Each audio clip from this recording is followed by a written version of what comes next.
কেমন আছেন সবাই? আশা করছি ভালো আছেন। আছি বান্দরবনের নীলগিরিতে। এখান থেকে দাঁড়িয়ে নীলগিরির আশপাশ দেখতে ভালো লাগে। দূরে উঁচু উঁচু পাহাড়, মেঘের সাথে মিতালি, ভালো লাগার দৃশ্য।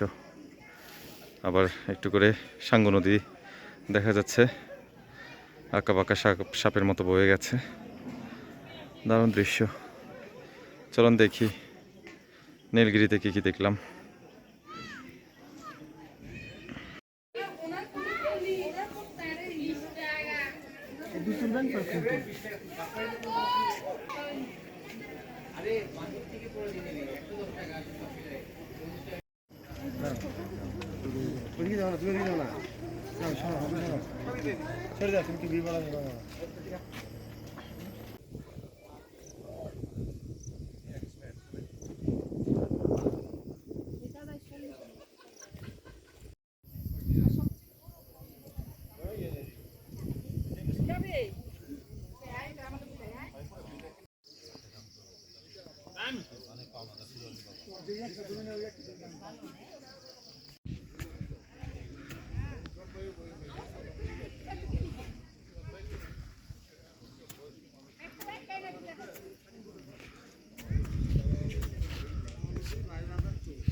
ঠিক আছে।